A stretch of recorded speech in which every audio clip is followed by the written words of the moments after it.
A igreja mais do que nunca precisa estar vigilante, nessa última hora estar atenta, como um guarda, porque estamos vivendo tempos difíceis. E essa palavra shomer, que é ser um guarda, ser um vigia, aquele que sabe sua função de vigilância, estar atentando. O shomer, vou anotar aqui, shomer, shin, mem e resh, shomer. Shomer, essa palavra significa guarda, ou vigia, aquele que está vigiando. Lishmor também significa vigiar, guardar. Vou colocar aqui lishmor. Lamed, shin, mem, vav com pontuação para o, resh. Lishmor, a mesma raiz que é shin, mem, resh. Shin, mem, resh. Tem a mesma raiz de vigilância, aquele que está guardando. O shomer era aquele guarda que ficava no muro e ele estava em prontidão, acordado, principalmente à noite, para observar quando vinham os inimigos, quando haviam ladrões, quando alguém chegava perto do muro da cidade e era uma ameaça. E ele tinha autoridade para chamar, tocar trombeta, tocar o shofar e alertar sobre qualquer movimento que fosse espiritual, onde a igreja precisa estar vigilante, estar atenta nessa última hora, porque a igreja precisa conhecer o tempo que nós estamos vivendo. Preste atenção, conhecer o tempo que estamos vivendo. E tudo está apontando nesse relógio espiritual para um grande fim, queira você acreditar ou não, estamos vivendo para um grande fim. Então, a igreja, quando ela tem esse espírito de guarda, está atentando. Essa palavra, shomer, aparece muitas vezes nas Sagradas Escrituras, se referindo literalmente a um guarda que fica no muro atentando. Em profecias vemos essa palavra, quando a igreja é colocada para vigilância, quando a igreja, Israel também é chamada para atentar, para vigiar, quando também aparece o shomer, está se referindo, ou o lishmor se refere também quando a grei do Senhor, o povo de Deus, precisa vigiar os mandamentos, guardar os preceitos do Senhor. Isso é algo que tem que nascer do coração. Nós que somos cristãos, igreja de Cristo, fomos salvos, lavados e redimidos, e por isso nós guardamos os mandamentos. Como tenho ensinado aqui, você não guarda o mandamento para ser lavado e redimido, ou para ser salvo, não. Pelo fato de você ser salvo, você guarda esse mandamento. Isso deve ser com zelo, com vigilância, para atentar, principalmente nessa hora tão crucial, que muita gente sofre no mundo inteiro e tudo está apontando para uma visão apocalíptica. Nós vemos aí um fim se aproximando, meu Deus do céu. Então, qual é a postura da igreja? Eu gosto de ler uma passagem, entre tantas passagens que eu poderia ler aqui, Isaías 21, 11. Isaías 21, 11. Ali é uma pergunta, se você vê. É uma profecia literalmente para Dumá. Dumá, logicamente, era descendência de Ismael, um filho de Ismael, e vem um povo de Dumá. E ali é uma profecia, só que está falando com um guarda essa profecia. E fala de um guarda, a própria profecia. Guarda, que horas nós estamos da noite? Qual é essa altura da noite? Porque um guarda tinha que saber, um bom guarda entre tantas virtudes, tinha que saber a posição das estrelas. Elas se movem à noite, elas por toda essa ação cósmica, tinham que saber que altura das vigílias da noite. A noite era dividida em 4 vigílias, das 18 horas, quando findava-se o dia, começava a noite. Depois temos das 18, às 21 horas, depois das 21 à meia-noite, depois da meia-noite a terceira vigília, da meia-noite às 3 horas da manhã, e a quarta vigília das 3 horas da manhã às 6 horas da manhã, quando já amanhece. Então, 4 vigílias estavam ali subdividindo a noite, o período da escuridão. E lá anoiteceu, naquele então não havia luz elétrica, escurecia, era um breu, era a escuridão plena. Então, nós precisamos entender que essa noite, em primeiro lugar, são as trevas. Essa noite é tudo que está acontecendo pela ação do maligno, o mundo jaz no maligno, e todo esse movimento maquiavélico, escatológico para este fim, precisa ser conhecido pela igreja que guarda.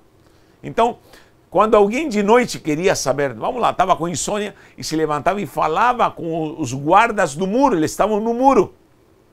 Eles tinham que saber, você podia perguntar que horas estamos da noite. Não havia relógio naquele tempo, era tudo escuridão, então não sabia. Então o guarda tinha que saber. O guarda precisa saber o tempo. Preste atenção nisso, o verdadeiro guarda precisa saber em que tempo nós estamos lá e que altura da noite nós estamos. Essa é a postura da igreja que precisa saber em que tempo nós estamos. Que horas são? Aqui uma pergunta nessa profecia. Que horas são? Isaías 21:11. Guarda, que horas são da noite? Me fale, por favor, que horas são da noite? A noite avança e já está chegando amanhã. Então essa é a pergunta principal. Que horas são? Qual é o horário espiritual nesse processo que nos leva para um grande fim? Há várias respostas que eu poderia dar também, numa fusão aí de versículos e de alegorias, mas olha, quero destacar Romanos 13:11, anote aí, Romanos 13:11, por quê? Porque aqui Paulo está dizendo, nós que conhecemos o tempo, olha só como Paulo fala, nós que conhecemos o tempo, essa é a função de um guarda. Aquele sabe que a altura também do dia, que a altura do dia era dependendo da posição do sol, nós vamos saber que a altura do dia nós estamos, se é início da manhã, meio-dia, início da tarde, final da tarde, enfim, tem que saber. Só que isso espiritualmente simboliza conhecer todo esse processo do que virá, do que está anunciado profeticamente nas Escrituras. Gente, como entender esses mistérios? Isso é algo muito profundo, porque há muitas linhas de pensamento nessa visão escatológica. Então, o que eu quero destacar agora é como a igreja deve se posicionar nessa última hora, como ela deve atuar. Por quê? Porque tem gente que parece que está numa inércia, um povo que está, parece que dormindo, se fixando em tanta coisa que não tem nada a ver e deixou de preocupar-se com esse relógio espiritual que precisa ser sempre visto à luz das Sagradas Escrituras. Então a igreja, em primeiro lugar, precisa conhecer o tempo. Nós que conhecemos o tempo. É hora de despertarmos do sono. Primeira coisa, despertar do sono. Despertar, é um grande despertar espiritual. Ele está usando o sono, o ato de dormir, como algo alegórico perante uma inércia. Alguém, quando está dormindo, está inerte, está ali parado, inconsciente, e é assim que muitos se encontram, de uma forma talvez banal, aleatória, sem sentido, não conhecem os propósitos de Deus, não conhecem a profundidade da palavra de Deus, não vivem a palavra, não praticam a palavra, estão fazendo e agindo de qualquer maneira, se comportando de qualquer maneira, mas o tempo do fim está chegando. Como estamos atuando como igreja nessa incumbência de vermos essa última hora chegar? Nós precisamos estar alerta. Então, é hora de despertarmos do sono. Desperta a igreja, acorda. Isso significa, começa a entender, começa a assumir tua postura. Em primeiro lugar, que eu me detenho, é a questão identidade.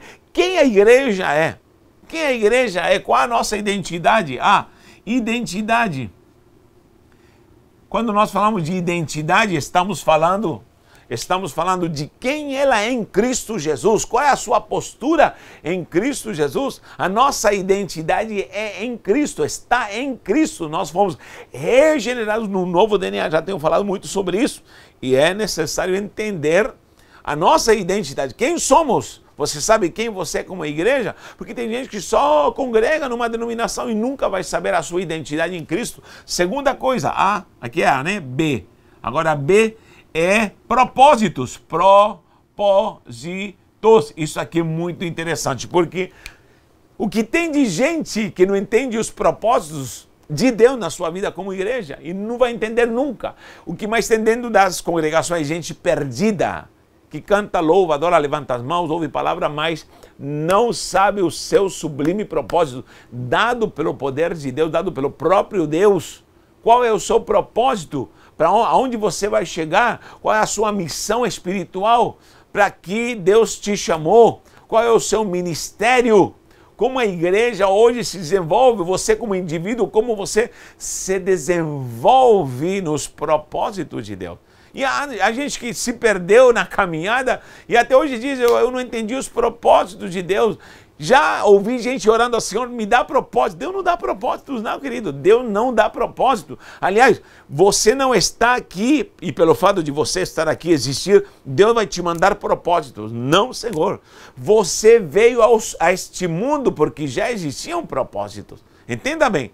Não é por você existir que Deus vai enviar propósitos. Porque Deus não vai te tratar de uma maneira individualista, egocêntrica. Porque tem gente assim que quer a sua vida como centro e quer propósitos de Deus. Não, querido. Lógico que Deus tem propósito, mas esses propósitos existiam antes de você nascer. Antes de você ser formado, antes de você ser formatado no ventre da tua mãe, havia já propósito. Por haverem propósitos, Ele trouxe você na terra. Ou seja, você veio a esta terra porque já havia propósitos de Deus para você. Agora, a profundidade disso é entender o desígnio de Deus. Por isso você foi escolhido antes da fundação do mundo. É aí que eu acredito numa verdadeira predestinação em relação a propósitos. Eu não acredito numa predestinação onde Deus está escolhendo igual você escolhe tomate. Esse está podre, joga fora. Esse serve, esse não serve. Não, um Deus que vai escolher uma pessoa. Você é para o inferno, você para o céu. Isso não cabe na mente de qualquer um que conhece as Escrituras de uma forma santa e gloriosa. Porque antes de qualquer filosofia criada por homens dentro da igreja ou linha de pensamento, as Escrituras já nos dão a entender que Deus sempre quis redimir a toda a humanidade. E aquele que crê, logicamente, será salvo. Aquele que recebe, aquele que entende, aquele que decide abraçar essa fé em Cristo Jesus. Agora, escute bem, por favor. Você conhece seus propósitos? Você conhece, na verdade, os propósitos de Deus em você? Essa é a proposta certa. Os propósitos de Deus para a sua vida. Eu existo, eu estou pensando, eu estou atuando, logo preciso saber o que Deus tem para a minha vida. Porque eu vim nesta terra, qual a minha missão específica? Então, eu existo porque já há propósitos de Deus. Em Romanos 8, eu gosto dessa passagem porque eu vou ler aqui, Romanos 8. Todo mundo lê esse versículo. Todas as coisas cooperam para o bem daqueles que amam a Deus. Já ouviu gente falando sobre isso? Sim, isso é maravilhoso falar, mas leia, por favor, o verso completo, ou o contexto, pelo menos. Romanos 8, 28 diz assim: sabemos que todas as coisas cooperam para o bem daqueles que amam a Deus. Todo mundo lê essa parte. Mas olha o que diz aqui. Mas aqueles que são chamados segundo o seu propósito. Então, as coisas só vão cooperar para o bem se você entende, você foi chamado para o propósito de Deus. E esse propósito, te garanto, é antes da fundação do mundo. Mergulhe sobre e entenda sobre os propósitos de Deus. Precisamos pregar mais sobre propósitos de Deus. E aí, quando você entende os propósitos, você vai saber a sua função, você vai entender a sua postura, você vai entender a vigilância, o ser um shomer. Vou anotar aqui a palavra transliterada, shomer, shomer. Por quê? Porque agora você passa a ser um guardião, você passa a ser uma pessoa que entende o tempo, a altura do tempo, você entende o relógio, você compreende o que está para acontecer, você sabe o que vem, você sabe qual a sua função, você é quem está alertando, atenção, está vindo o ladrão, atenção, está vindo isso é revelação profética, isso é revelação do alto, e a igreja tem essa função. Se a igreja se calar, se a igreja fica na inércia, se a igreja adormece, se a igreja não se movimenta, se a igreja não evangeliza, se a igreja não exorta, se a igreja não avisa, se a igreja não se posiciona, esse mundo está sucumbindo em pecado e perdição. Como faremos, meu Deus? Então é alertar. A primeira hora, posso dizer, é hora de acordar do sono, já que a pergunta é: guarda, que oração? é a hora de despertarmos do sono. E por que Paulo diz é hora de despertar? De quando nós cremos, nós acreditamos, daquele tempo que nós abraçamos a fé, está muito mais próximo agora. Quantos anos se passaram que essa epístola de Romanos foi escrita? Quanto tempo se passou? Quantos séculos passaram? E hoje nós estamos mais próximos do que nunca, embora muitos veem isso como a história da Karoshi, não acreditam que Jesus vem buscar a sua igreja. Então nós precisamos estar alerta. Em João 4, 23 e 24, ponto 2, João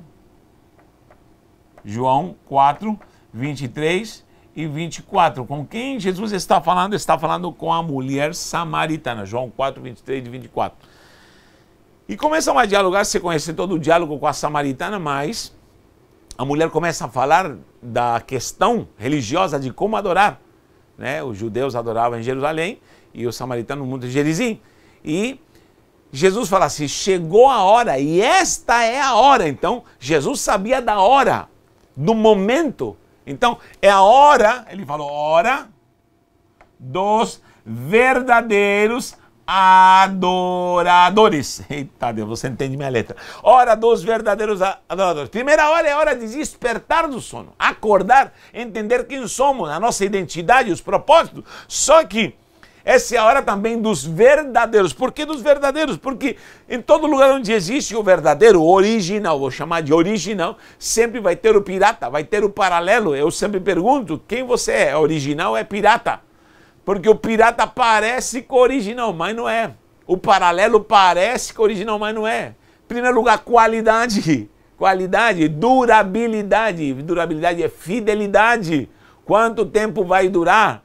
Porque os fiéis são aqueles que duram, permanece na fé, permanece no evangelho. Quanta gente apareceu fazendo tantas coisas lindas e maravilhosas, mas ó, foi-se embora. A maré o levou, foi-se embora para o brejo. Por quê? Porque não estava fundamentado, não estava na constância da fidelidade. E nós precisamos entender que o verdadeiro, ele perdura, é o fiel, é o original. O que tem o selo, é um selo do Espírito. Nós temos esse penhor glorioso que temos a garantia. Você sabe um produto original? Um tênis, por exemplo, original. Tem o paralelo, tem o pirata. Tem a falsificação. É parecido, mas não é a mesma coisa. Um deles vai demonstrar principalmente por um selo. E esse selo é o que nos garante de que nós somos de fato de Cristo. E esse selo quem dá é o Espírito Santo de Deus. Então, nós precisamos ser autênticos. Agora me diga, quanta coisa falsa dentro da igreja nós temos hoje em dia, por favor? Fale alguma aí, nos comente. Quanta coisa falsa você tem visto na igreja? Veja aí, fale, comente, por favor.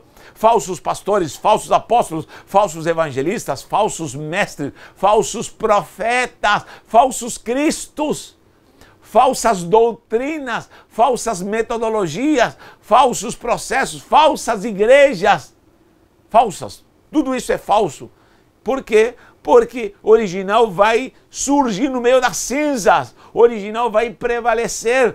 Vai vir o julgamento e somente que é verdadeiro prevalecerá. Nós tivemos aí um mover em 2020, começou essa grande catástrofe na área da saúde. Você sabe o que está acontecendo no mundo. Tanta gente morrendo. De fato, atingiu todas as nações. E muita gente se espantou, desapareceu, não quis mais adorar a Deus. Só que outros, ao contrário, se firmaram mais com o Senhor de fato. Toda essa ação pandêmica, sabe o que veio trazer? Veio trazer a busca da originalidade. Deus deu um chacoalhão em muita gente que não era, saiu, vazou, foi-se embora. Mas tem gente que nesse período se firmou mais com o Senhor, se fortaleceu mais com o Senhor e está dizendo, Maranata, ora vem Senhor Jesus, que essa é a função da noiva. E o Espírito também diz Maranata. Ou seja, eu preciso entender que virão tribulações, virão angústias, virão trevas sobre a terra.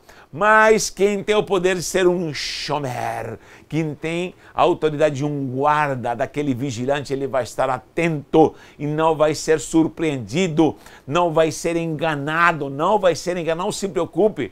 As pessoas me dizem, meu Deus, e se me colocarem por acidente a marca da besta? Querido, isso não vai acontecer, porque vão ser lançados no lago de fogo e de enxofre todos aqueles que seguiram a Satanás, o falso profeta e a besta, e foram marcados. Só que não serão lançados aqueles cujos nomes estão escritos no livro da vida. Se o seu nome está escrito no livro da vida, você já está garantido, você já tem o selo, você já foi comprado e lavado e redimido. Mas é hora de vigiar, guarda o que você tem, para que ninguém tome a tua coroa. Então, nós precisamos entender de que esse é um tempo de vigilância. Vem avivamento, vem unção, vem poder nessa última hora, porque a glória do Senhor estará operando e ela vai encher a terra, e nós seremos os portadores desse evangelho do reino, pregando aos quatro cantos da terra. Mas nós precisamos estar como verdadeiros adoradores, originais, fiéis ao Senhor. Não se desvie nem para a direita, nem para a esquerda. Não saia do trilho. Permaneça na sã doutrina mais do que nunca. Queridos, há muita gente que me responde no WhatsApp. Você sabia disso? Entre outros, muitos me ofendem, me atacam. E não tenho problema com isso, porque eu provo a estrutura da cristandade, da espiritualidade de alguém, de como ele lida com esse processo de implantação da sã doutrina. Porque existe sã doutrina e acabou. Então, há muita gente que foi criada com dogmas, com fábulas, com culturas. Já falei aqui de cultura afro. Na minha terra, no Chile, tem culturas pagãs. Em todos os países, regiões, há cultura. Só que eu não posso levantar um evangelho fictício, um evangelho de fábulas. Eu não posso levantar um evangelho cultural ou regido por uma cultura regional. Nós temos o evangelho universal, e esse evangelho universal tem uma doutrina universal, que é a santa palavra de Deus. E se não está nas escrituras, jogue fora, porque senão estão te enganando. Se não está escrito, não vale. Jesus venceu a Satanás como? Falando, está escrito. Então, se estão te ensinando algo que não está escrito, saia fora disso. Por quê? Porque não, eu preciso ser verdadeiro. E essa originalidade vem pelo poder do Espírito, que me dá um selo, e a autoridade da palavra, da sã doutrina, porque essa é a verdade. A palavra é a verdade, me dá originalidade. Ponto 3 para terminar, em 1 João, ponto 3, é já a última hora. 1 João 2,18a. 1 João 2,18, vou colocar o ponto A, a parte A do versículo. Por quê? Porque ele diz, aqui no início do versículo, filhinhos, é já a última hora. Ele está divertindo do anticristo que virá, desse poder maligno contra a igreja do Senhor. E é necessário já, João falava, é já a última hora. Se naquele tempo já era a última hora, estamos no último minuto agora da última hora. Porque muita coisa já se prepara para estabelecer um reinado maligno na terra, uma unidade global onde o anticristo vai reinar. Agora, quero ver quem de fato é de Cristo. E está dizendo, é o último momento da terra, a última hora. Então, que oração guarda?